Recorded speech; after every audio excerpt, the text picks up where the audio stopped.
December 25th, 1944.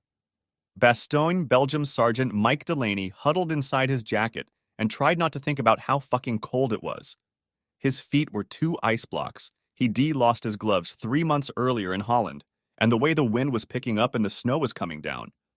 Somehow he doubted warmer weather was on the horizon. Because of that, as he scanned the perimeter from his foxhole, he couldn't see a damn thing past 30 yards.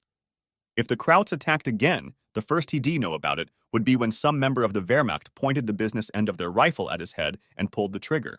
Merry fucking Christmas, he thought bitterly to himself. Sarge, I am freezing, Private Johansson whined, earning him a baleful glare. The kid was chattering so hard, Mike thought he'd break a tooth. Can't we start a fire? He begged. No fires, the sergeant growled. You want to give away our position? The fucking Krauts have been shelling us for a week, the private fired back. I am pretty sure they already know where we are. He angrily bit off a hot retort. The kid was a replacement, green as hell, and was still learning the ropes. As tempting as it was to tear a strip off his hide, that would solve nothing. It might make him feel better for a minute, but the private wouldn't learn anything, and morale was precarious enough as it was. They know where the unit is, Mike corrected him, but they don't know where we are. I'd really like to keep it that way if it's all the same to you. Besides, we don't have anything to burn other than your uniform, he snorted. Johansson looked down at his clothing for a moment, as if he were seriously considering that. No, Delaney snapped, ending the discussion. If you want to stay warm, keep moving. Taking his own advice, he started rubbing at his arms and legs, trying to get the blood flowing again. As the sound of a freight train suddenly came roaring from overhead. Incoming! He shouted, diving for the bottom of their foxhole as the first rounds impacted. Explosions shook the earth all around them, sending up geysers of dirt and debris, while somewhere close, he heard a tree topple and crash into the ground. He could hear shrieks and howls nearby. Other members of the platoon dug in nearby, and all too often, those same cries were abruptly cut short. Johansson was screaming as well, panicking under the bombardment, when something inside him snapped. Clawing his way out of the foxhole, he bolted out into the enemy barrage, tearing at his clothing and spouting gibberish as he desperately tried to escape the madness. Stop! Get back here! Mike bellowed, but Johansson was deaf to his cries. If he stayed above ground, his life expectancy could be measured with a stopwatch, and for a split second, he was tempted to leave him to his fate. Going after him was suicide, and he hadn't survived this long by taking stupid chances. But the kid was his responsibility, and before he had time to second-guess his better judgment, he was already up and moving, chasing after the rookie while hell rained down around him. God damn it, stop! He shouted once again, closing the distance as Johansson ran erratically about, changing directions almost at whim. If he could just tackle him and get him on the ground, they might still live through this. The private was almost within his grasp when something suddenly grabbed him and yanked hard, ripping him away as the world went black. The first thing he noticed was it was warm. For the first time in weeks, he wasn't freezing to death. As he searched his memories, recalling his last moments, Mike recognized that might not be a good sign. Taking a deep breath, he slowly opened his eyes. A gray and featureless ceiling appeared in his view. He blinked a few times, but it remained unchanged. Lifting his head, he discovered he was lying on an examining table, though of a type he did not recognize, and that he was dressed in what looked like a patient S-gown. Well, now he knew where he was. Apparently, he survived the explosion and was now somewhere behind the lines in a field hospital. Better than he feared, truth be told. But as he leveraged himself up into a sitting position, he realized that didn't make sense either. The 101st had been surrounded and cut off for days, unless Patton had finally broken through like the brass had been promising them. That was possible if he'd been out for a while, but last he'd heard no one was being evacuated. Which led him to his second realization. If he'd been pulled from the line and sent back to the rear, then he should be in pretty bad shape. Missing limbs, covered in bloody bandages, IVs pumping plasma into his veins. Something. At the very least, he should be in excruciating pain, or at least doped to the gills on morphine. Only he felt fine, no pain, and clear-headed.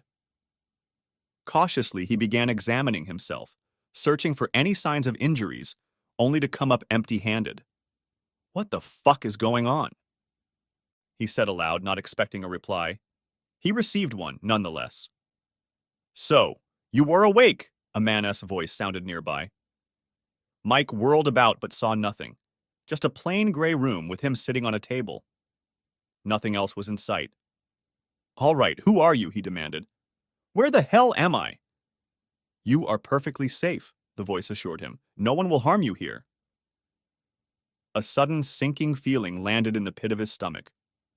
There was one other possible explanation, one he hadn't allowed himself to consider, not until now. His chin jutted out in defiance as he glared at his unseen captors. "Delaney, Michael W. Sargent. Serial number 39741656. That's all you were getting from me, you Nazi bastards." A deep sigh came from that same disembodied space. "I suppose I shouldn't be surprised you leapt to that conclusion," they answered, given the circumstances. "I assure you I am not German. In fact, I am an American, just like you." He considered that for a moment. True, he didn't hear an accent, but there'd been stories about the Krauts infiltrating the lines with English-speaking commandos, wearing captured uniforms. The fact he wasn't showing himself wherever he wasn't helping his case. "Oh yeah?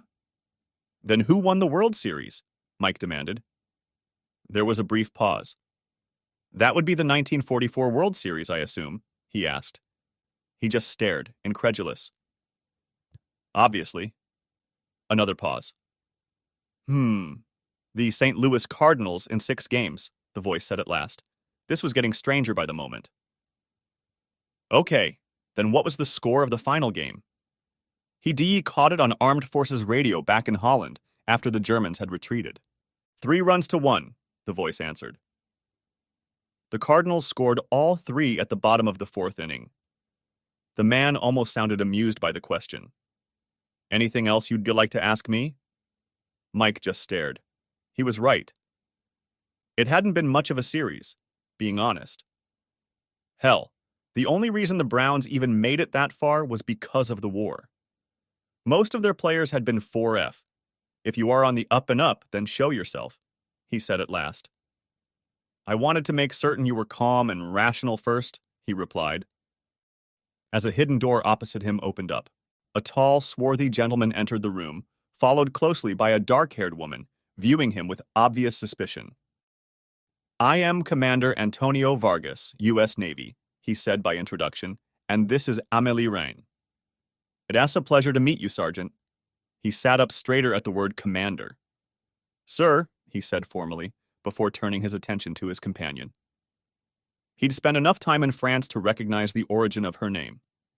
"Bonjour, mademoiselle," he said with an atrocious accent. "Bonjour," she replied, still eyeing him cautiously. He turned back towards the officer. "Where exactly am I, sir?" he asked.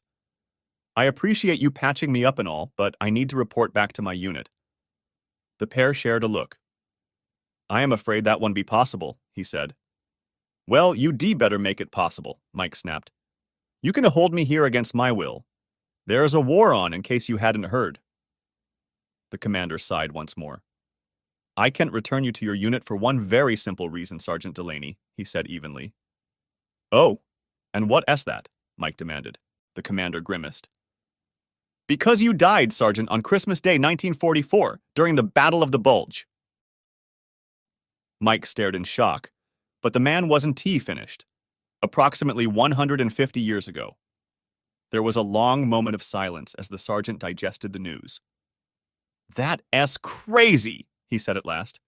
"Seriously, do I look dead to you?" He glared at the other man, daring him to disagree. "It's complicated," Vargas said uncomfortably. "Obviously, you're not dead in the normal sense. Your heart is beating, your lungs are pumping oxygen, everything is functioning just as it's supposed to. Nevertheless, you died at Bastogne. You were buried at Luxembourg American Cemetery. Not far from General Patton's gravesite, in fact. The war ended a year after your death, and the world continued on without you. You were mourned by your family and friends, your fellow soldiers, and in time you became nothing but a distant memory before they too passed on. He shrugged helplessly. I'm sorry. I know it's a lot to take in, but it's the truth. Mike began vigorously shaking his head.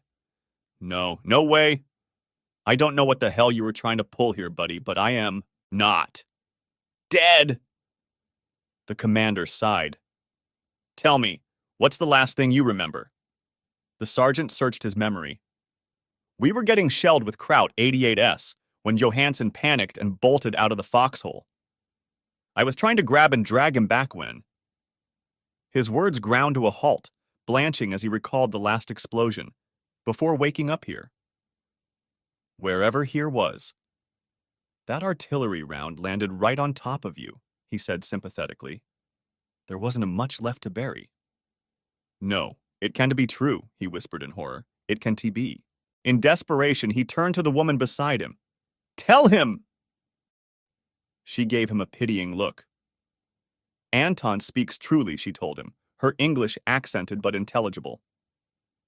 I reacted much the same when I was told. That stopped him in his tracks.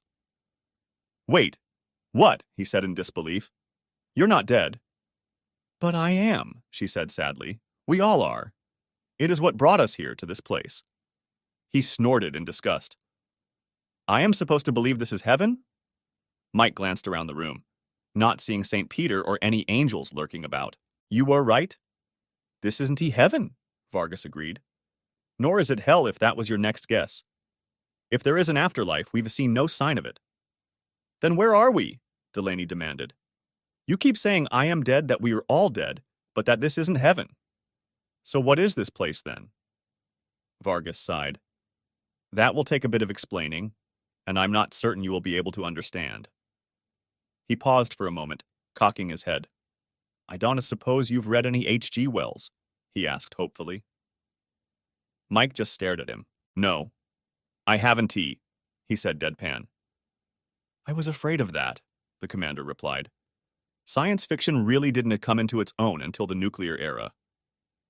Mike just stared at him. After your time, he said, by way of apology. Amelie placed a hand on the other man's arm. Perhaps it would be better if I explained, she suggested.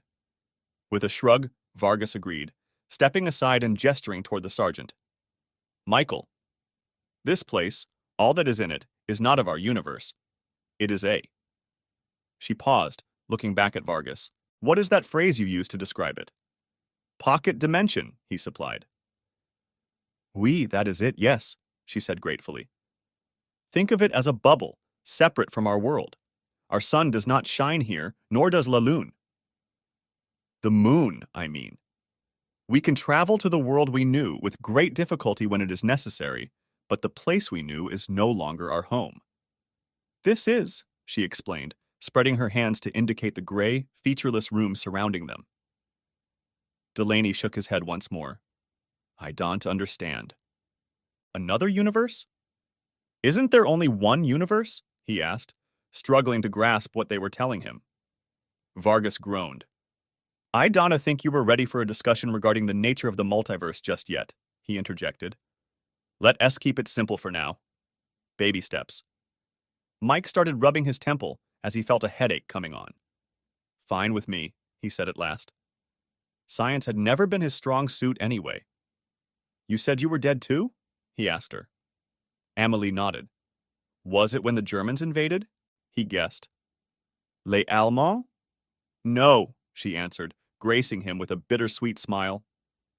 No, I fell manning the barricades in Paris, standing against that cochon Cavagnac's soldiers, her expression becoming a sneer as she spat onto the floor in contempt. Who? He asked in confusion. The French woman raised her eyes skyward. Merde. You are as bad as he is, she snapped, gesturing toward the commander. You Americans. If it did not happen on your own soil, you know nothing of it, she said dismissively. The two Yanks shared a commiserating look. Mike struggled to respond, but he had no idea what she was talking about. Vargas came to his rescue. In his defense, Amelie, it was almost 100 years ago, from his perspective. Her hands went to her hips. So? She insisted. Mike stared at her in shock. You died in the 19th century? Oui, she agreed. Après Jesus Christ 1848, in fact, she shrugged nonchalantly. He slowly turned to the commander. And you? He asked, with a certain amount of trepidation. Vargas smiled. Almost a century after you, he informed him. I commanded the Antares IV manned mission to Mars. He grimaced. It didn't go as planned. You're a spaceman? He goggled, overwhelmed by this latest development. Like Buck Rogers? Jesus. No, not like Buck Rogers, the commander groaned. And the term is astronaut. The sergeant was now furiously rubbing both temples. I need a fucking drink, he grumbled. Now that we can help with, the commander told him. Come on, there's a washroom in the next compartment, as well as some fresh clothing. I imagine you'd like to change out of the hospital gown and into something a little more comfortable. After that, some food and something to wash it down with while we try to answer your questions as best we can. Mike slowly nodded. Yeah, that sounds good, he agreed. Cautiously standing up from the table, he followed the others as they led him out of the compartment when a stray thought came to mind. Why us? He asked suddenly. We are from different times and places. We died in different ways, so what's the deal? What brought us here? What makes us so special? The other two paused before turning back to face him. You were a casualty of war, Sergeant Delaney, Vargas explained. Mike snorted in disgust. No shit. There was another sigh. Not that war, I am afraid. Mike spent the better part of an hour under the hot water. He hadn't had a shower in weeks, and it was helping to loosen the muscles and ease some of the tension that had him coiled up like a spring. But it did nothing to stop the questions spinning in his head, or the dread he felt every time he wondered what the others had yet to tell him. He emerged from the washroom dressed in the simple jumpsuit he found sitting on the bench next to the shower. It was comfortable and fit well, though he didn't recognize the material. It wasn't wool or cotton or linen, but it was light and soft and obviously durable. A delightful scent wafted his nostrils, leading him to yet another compartment, where he found the others sitting at a table, enjoying what appeared to be a delicious meal. Ah, there you are, Vargas grinned, handing him a glass of red wine. 1937 Chateau Lafite Rothschild, an excellent vintage, or so I am told. $10,000 a bottle in my time. He took a sip from his own glass and smiled happily. Our situation does come with a few unique perks. He took a larger gulp than was probably polite, considering the look Amelie was giving him. Sitting down, he eyed the bowl in front of him. Some sort of stew, it seemed. He took another drink of his wine before grabbing a spoon and digging in, freezing in place as his taste buds slowly melted in ecstasy. Oh, my God, he moaned, digging in for another bite before he'd even finished the first. This is amazing. Merci, Amelie smiled. Bœuf bourguignon. My grandmother's recipe. Amelie loves to cook, the commander chuckled. Before she came along, I mostly ate frozen TV dinners. Mike blinked. Frozen what? It's not important, he said, waving it off. Taking a few more bites of stew and another swig of wine, he looked at the other two. All right. What exactly did you mean when you said I was a casualty of war? Not the war against the Nazis, I am guessing. Vargas shook his head. We were fighting a war encompassing both time and space against an alien foe we barely understand. Under the right conditions, when the enemy uses tachyon weapons, occasionally one of us will end up here. He shrugged apologetically. I'm afraid you've been drafted. Again. Lifting his glass, he saluted their newest recruit. Welcome, Sergeant, to the Temporal Brigade. They recalled the Satura, Vargas explained, while Mike ladled himself a second helping of the beef bourguignon. It is not what they call themselves, he hastened to add. It is just the word enemy in some ancient human tongue. At least that's what we've been told. Told by who? The sergeant asked. By those who reside further in the future, Amelie informed him. They have far more knowledge of the enemy than we do. He gave the French woman a confused look. You must understand, Sergeant Delaney, that time travel is extremely difficult, Vargas continued. It requires a great deal of energy, and much like your automobile, the farther you go, the more energy is required. Unlike your vehicle, however, it is not a simple one. One ratio. Like the speed of light, it is bound by the same parameters of the EMC2 equation that Einstein first theorized. Mike just stared at him. Vargas sighed. You do know who Einstein is, right? The paratrooper suddenly got defensive. Of course I know who he is, Delaney sniffed. German scientist. Something about atoms, I think, he guessed. The astronaut looked as if he were physically ill.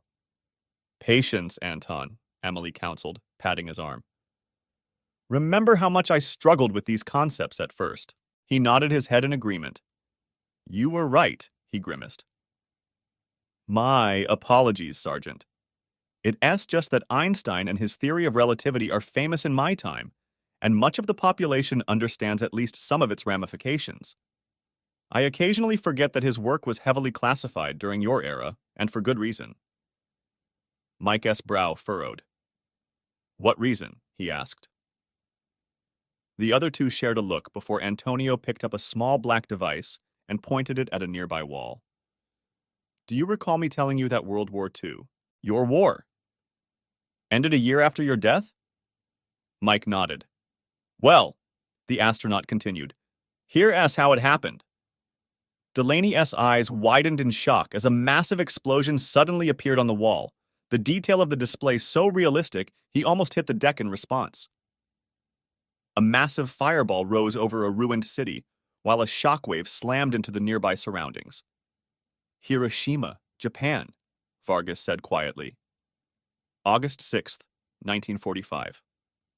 America had been working in secret for years to develop an atomic bomb, originally because Nazi scientists were working on the same thing. The thought of them getting hold of this technology first terrified people. With good reason, I might add.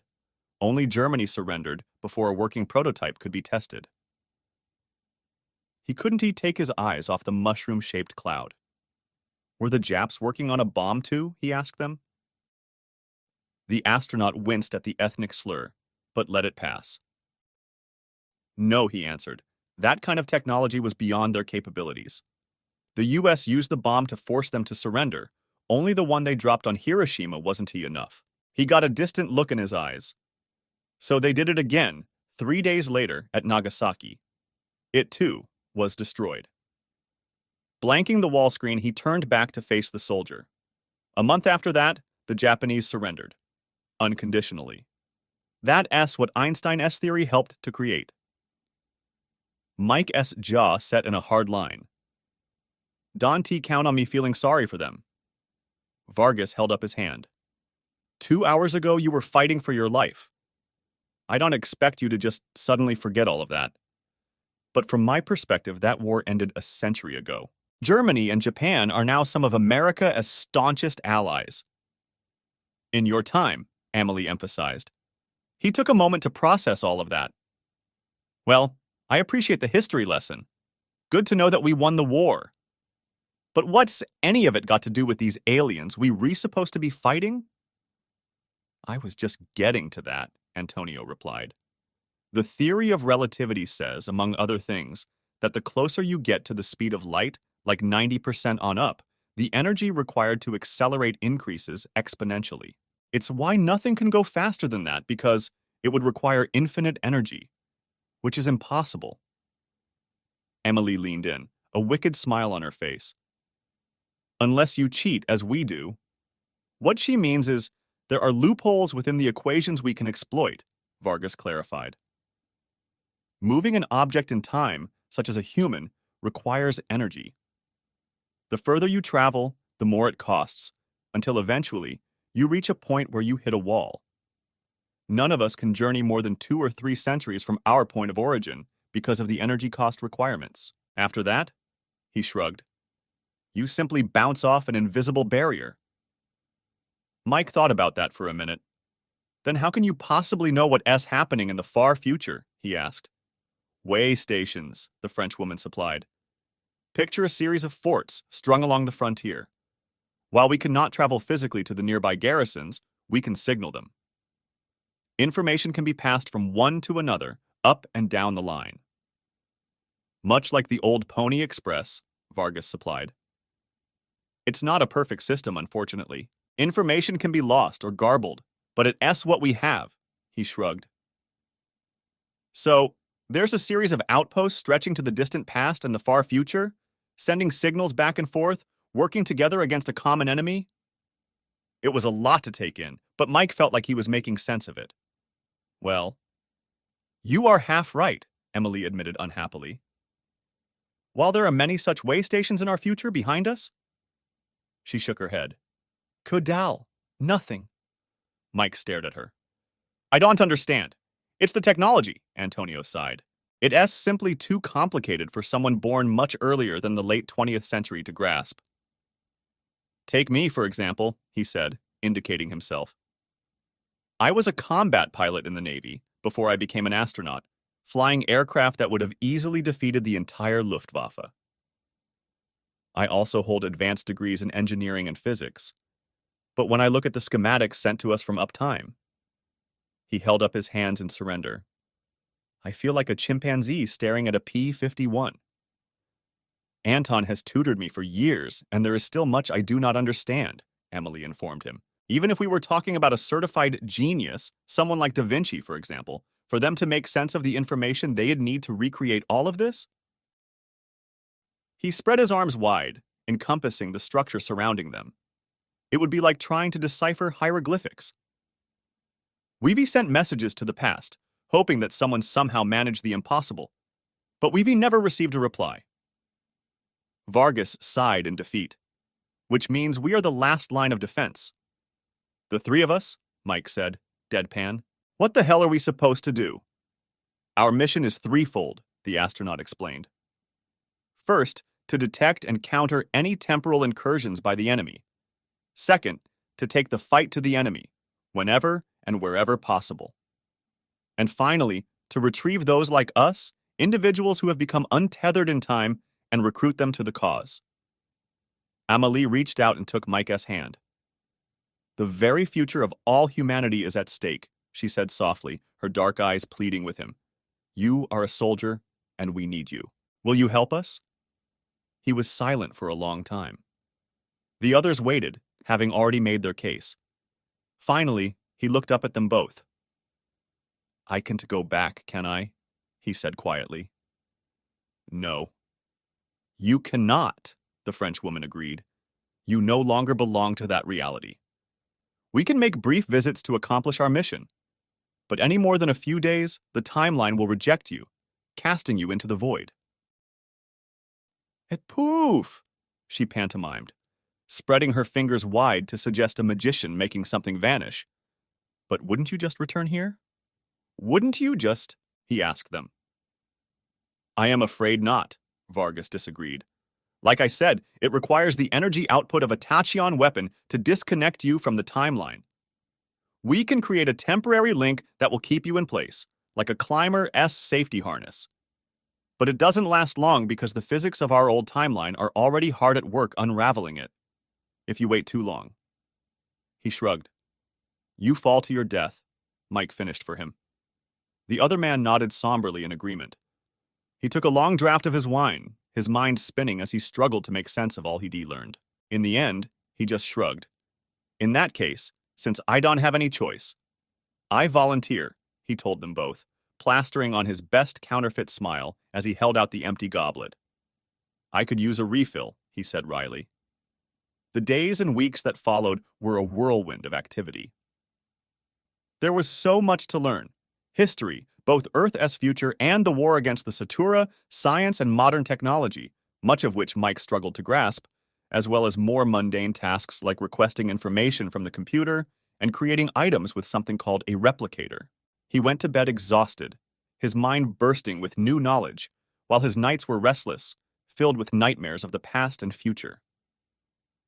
Both Vargas and Amélie were patient with him, but there was an undercurrent of urgency impossible to ignore. He recognized its source all too well. They were worried an attack was coming, and were desperately trying to prepare him for when it did, but it was also obvious they feared it would happen before he was ready. He buckled down, pushing himself even harder, but they all knew the clock was ticking. 3 weeks after his arrival, a blaring alarm roused him from his fitful slumber, sending him staggering towards its source. The others were already there, huddled over the computer's display, with worried expressions evident on their faces. "What's going on?" he asked, rubbing the sleep from his eyes. "Temporal incursion," Vargas informed him, attempting to trace its source now. He glanced over at Amelie. "The enemy?" "Oui," she nodded, her eyes never leaving the screen. The long hours of instruction allowed him to follow the highlights, if not the details. Through the Commander ES efforts, he finally pinpointed the location of the enemy S attack.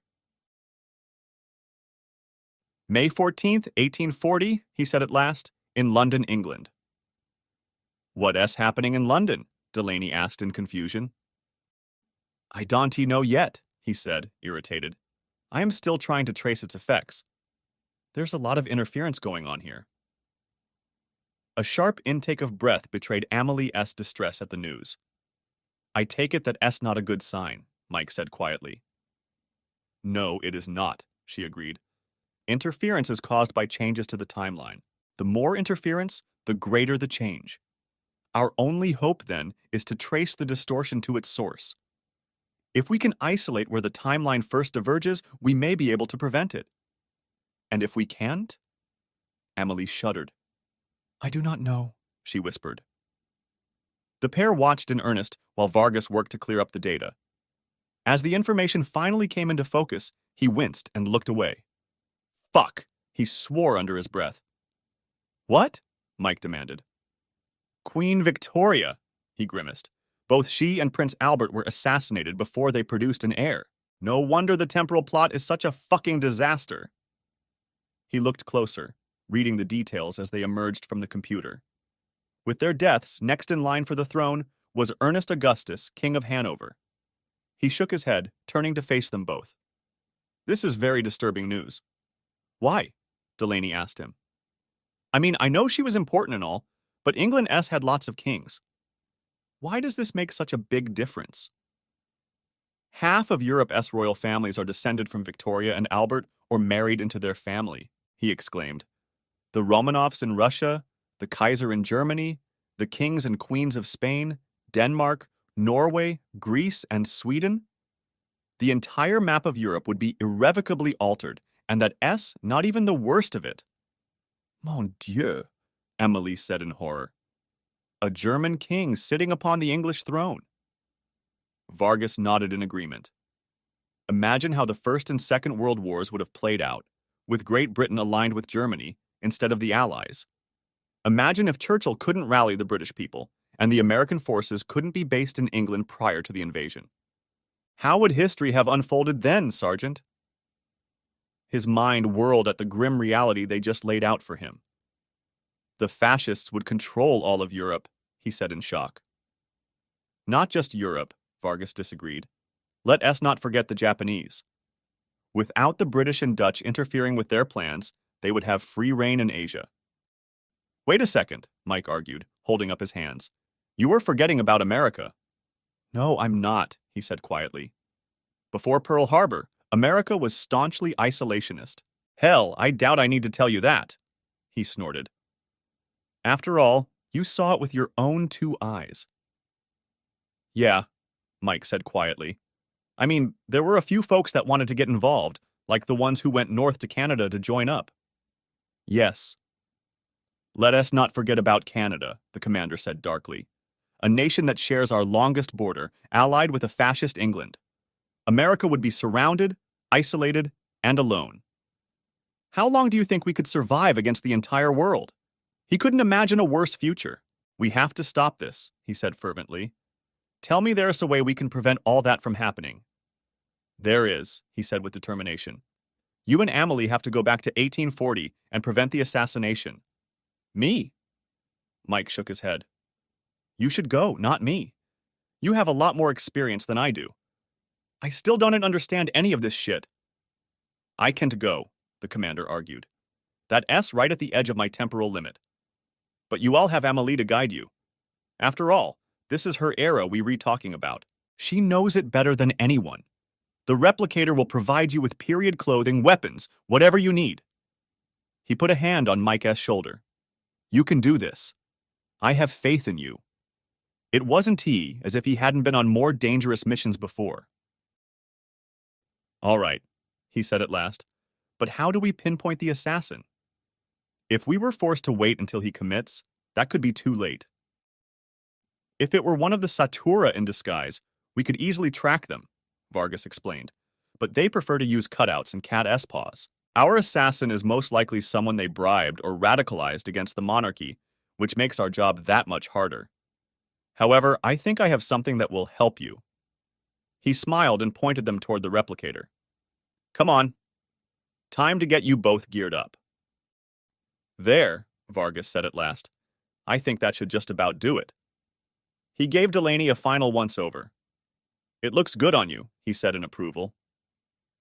Mike turned and stared dubiously at his reflection in the mirror. He looked like an escapee from a Dickens novel. It wasn't too bad.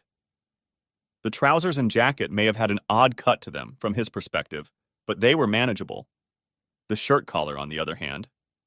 None, Amelie chastised, swatting him with her handheld fan. Leave it alone. Tugging at the collar like that will brand you an imposter. She wore a long, printed dress with ruffles and petticoats like one of the sisters from Little Women. It itches, he complained, pulling at it once more. The Frenchwoman glared at him. Perhaps you would prefer wearing my corset? She snapped. Delaney swallowed. Forget I said anything. Here, the commander continued, as he handed over the rest of their gear. A Colt Patterson revolver, cut down to make it easier to conceal. Mike took the weapon and tucked it inside his coat. Don't get caught with that, he cautioned, with the shortened barrel and pared-down grips. You will look like an assassin yourself. Understood, Mike nodded.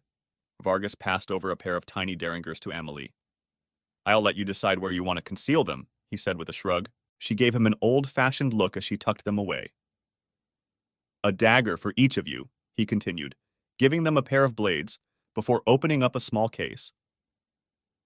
These, hopefully, will help you spot your target, he explained, as he gave Mike a pair of spectacles before gifting his companion with a jeweled lorgnette. There's a tiny stud on the frame, next to the right lens, he explained. Press that, and you will have infrared vision. Press it again, and they all function as night goggles. Someone planning to kill the queen will probably have an elevated body temperature from sweating. It might just give you the advantage you need. He fiddled with the glasses, testing the various modes before nodding in approval. Could have used these at Normandy, he said, mostly to himself. Finally, he gave Delaney a top hat and cane, while Amelie received a fur muff made with mink, or at least a reasonable facsimile. Remember, you high society types, so act the part.